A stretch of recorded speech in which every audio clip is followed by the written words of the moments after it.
It was a Friday night in January 2019. I was working a late shift as a delivery driver for a small Italian restaurant in upstate New York. Business was steady, and I was looking forward to clocking out. But then, around 10:30 p.m., an order came in. The address?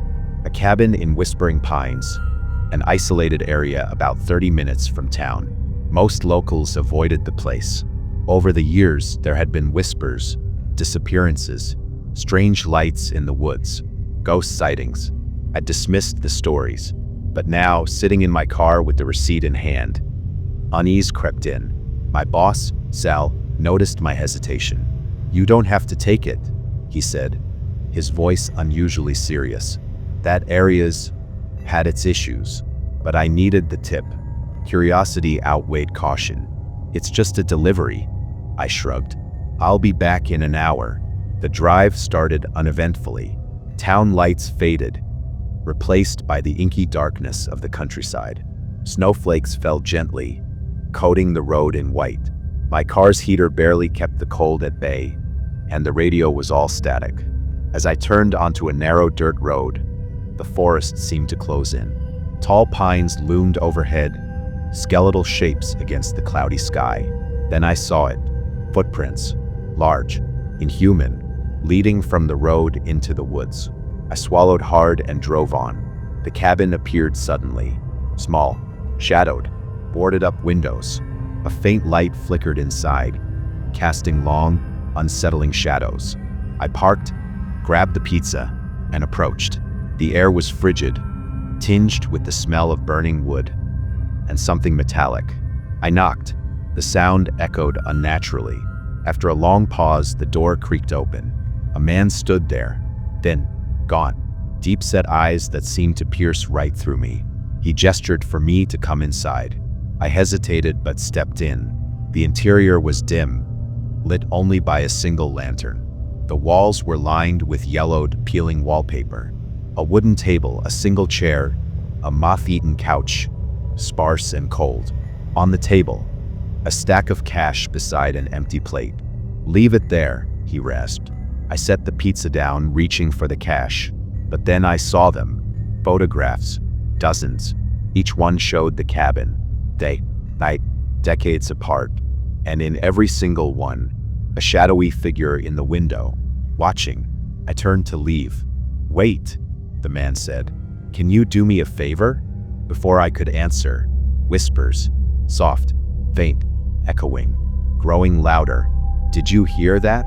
I stammered. The man said nothing. Instead, he walked to the window, pulling back the curtain. Outside, the snow had stopped. The forest was deathly still. And then I saw it. A shadow, moving, fast, too fast to be human. The lantern flickered, and then darkness. Panic surged. I fumbled for my phone's flashlight. When I turned it on, the man was gone, and the door wide open. I ran outside, slipping on the icy steps. The whispers were everywhere now, rising into guttural growls. My car came into view, but so did the footprints, large, circling the vehicle. I jumped into the driver's seat, locking the doors. The engine wouldn't start. The whispers grew louder, deafening. And then I saw it. In the rearview mirror, a tall, shadowy figure, eyes faintly glowing. Desperation took over. I turned the key, again and again. Finally, the engine roared to life. I hit the gas, tires skidding on the snow.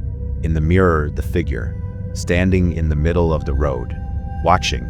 By the time I reached town, the whispers had stopped. But I wasn't the same. When I told Sal, he said, "You're lucky you made it back. Not everyone does." A week later, another driver went missing after a delivery to Whispering Pines. They found his car abandoned, windows smashed, and those same footprints leading into the woods. I quit shortly after, but even now I hear them sometimes. The whispers, soft, persistent, and I can't shake the feeling that something followed me home.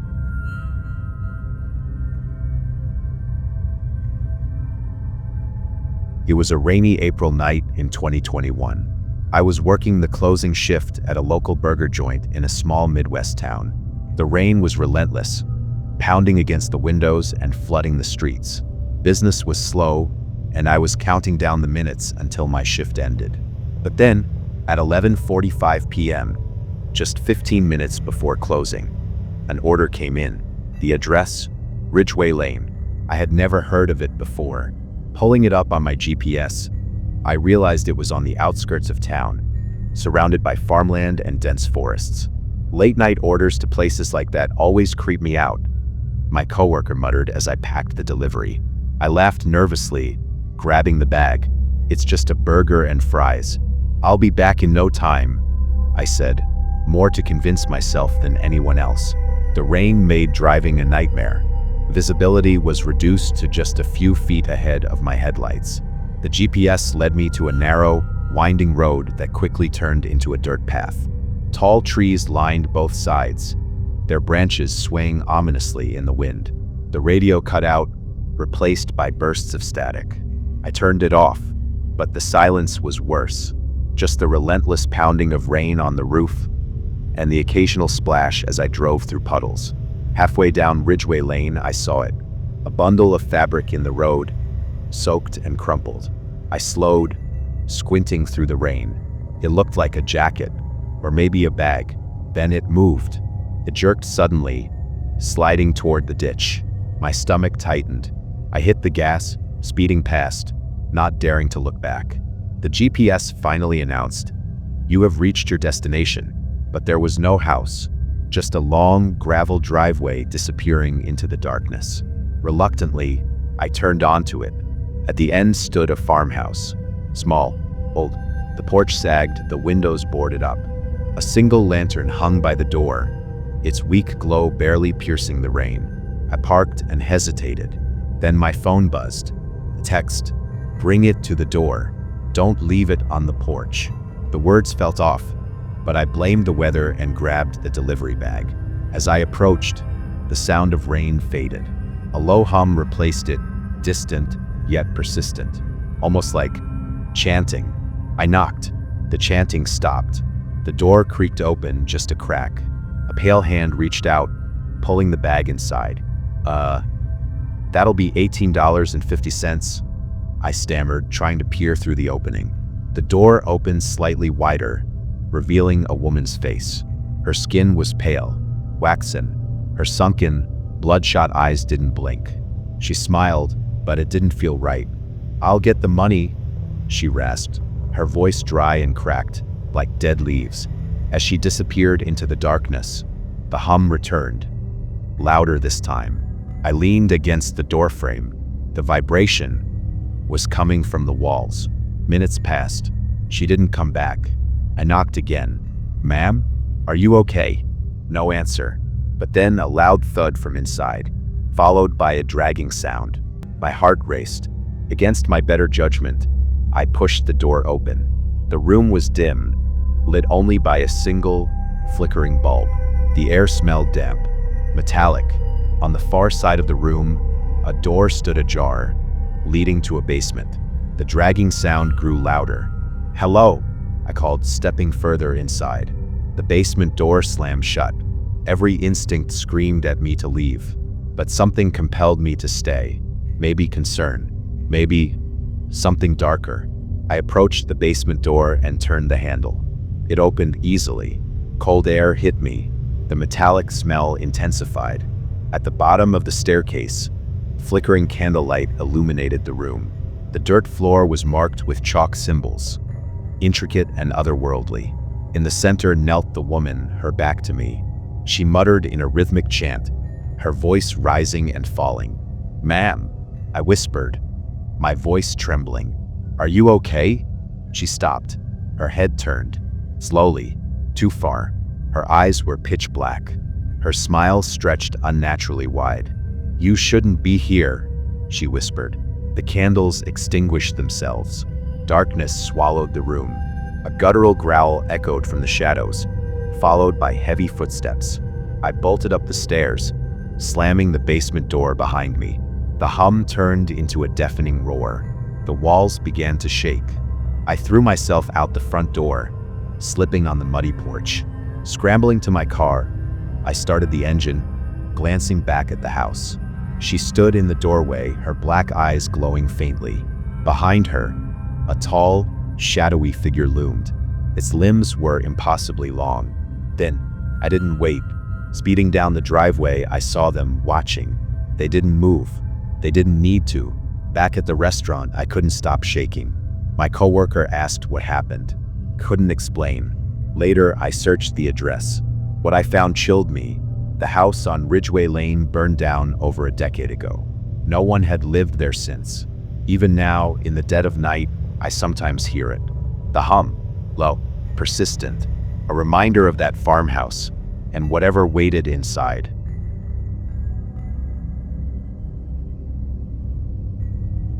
It was nearing midnight on a chilly October evening in 2020. I was working the closing shift at a small, family-run pizza joint on the outskirts of a quiet New England town. Business had been slow all night, and I was just about to clock out when the phone rang. The order was simple, one large pizza. No special instructions. But the address, Cedar Hollow. We rarely delivered there. Most people didn't go there at all. It was an almost abandoned neighborhood on the edge of a dense forest. "Do you really want to take that one?" my coworker asked, glancing nervously at the order slip. "Why not?" I shrugged, trying to mask my unease. A tip's a tip. The drive was eerie from the start. The road narrowed, flanked by bare, skeletal trees swaying in the cold wind. Dense fog clung to the ground, my car's headlights barely cutting through it. As I neared the neighborhood, the streetlights vanished, one by one, until I was driving in complete darkness. The silence was oppressive, broken only by the crunch of fallen leaves under my tires. Suddenly, my GPS stuttered. The map froze, then disappeared. I cursed, slowing down as a row of dilapidated houses emerged from the fog. The address led me to the very end of the cul-de-sac. The house was larger than the others, but in worse condition. Peeling paint, dark windows, overgrown weeds choking the yard. I parked and grabbed the pizza, pausing as I stepped out. The air was colder here, still, unnaturally so. Even the wind seemed to hold its breath as I approached the porch. I knocked. The sound echoed through the house, far too loud. For a moment, there was nothing. Then the door creaked open, just an inch. "Hello," I called, leaning slightly forward. From the darkness, a voice replied, soft, hoarse, "Come in." Against my better judgment, I stepped inside. The interior was worse than I imagined. Torn wallpaper, warped floors, dust coating every surface. "Just leave it on the table," the voice said from deeper in the house. I saw a small table near the entrance and set the pizza down. But as I turned to leave, something caught my eye. Photographs, black and white, hanging crookedly on the walls. Each one showed the same family, a man, a woman, 2 children, but their faces, scratched out. "Nice pictures," I muttered, my voice breaking the silence. No reply. Then I heard it, a rhythmic creaking, slow, deliberate, coming from upstairs. My breath caught as I strained to listen. The sound grew louder, closer, like someone rocking in a chair, moving toward the staircase. "Do you need anything else?"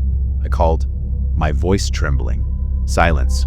I backed toward the door, but then I saw it, a shadow at the top of the stairs, tall, still, his head tilted unnaturally to the side. Before I could react, the front door slammed shut behind me. The force rattled the walls. Panicked, I grabbed the handle, but it wouldn't budge. The shadow was gone. But now, a knocking, slow, deliberate, coming from the basement door across the room. The door was slightly ajar, faint light flickering from within. "Who's there?" I shouted, my voice echoing in the emptiness. The knocking stopped. Then, from the basement, a whisper, "Come see." I didn't want to, but something compelled me. My legs felt heavy, my breath shallow as I approached the basement door. The air grew colder with every step, a metallic tang filling my nostrils. The staircase was narrow. The wooden steps groaned under my weight. At the bottom, the flickering light revealed a large, empty room. Concrete walls. In the center, an old rocking chair. It moved back and forth, slowly, on its own. And then I saw it. A small figure crouched in the far corner, facing the wall. The shoulders heaved as if sobbing. But no sound came. "Hello," I whispered. The figure turned its head. Slowly, just enough for me to see. A pale, featureless face staring back. I stumbled back, tripping over the edge of the stairs. The figure began to move. Jerky, unnatural, came toward me. Adrenaline surged. I scrambled up the stairs, slamming the basement door behind me. The house fell silent, but I could feel it. Something was there, pressing against the door, testing the handle. I bolted for the front door, throwing my weight against it until it finally gave way. Cold air hit me as I ran to my car, heart pounding. As I started the engine, I glanced in the rearview mirror. There it was, the shadowy figure from the basement, standing in the doorway watching. When I returned to the pizza shop, I was shaking too much to explain what had happened. My coworker's face turned pale. "You shouldn't have gone there," she said. "No one lives in Cedar Hollow anymore. That house has been empty for years." Later, I couldn't sleep. I replayed the events, trying to convince myself it wasn't real. But the next morning, I found them. Muddy handprints, smeared across the driver's side door. Even now, late at night, I sometimes hear it. The knocking, faint, persistent, as though something followed me home.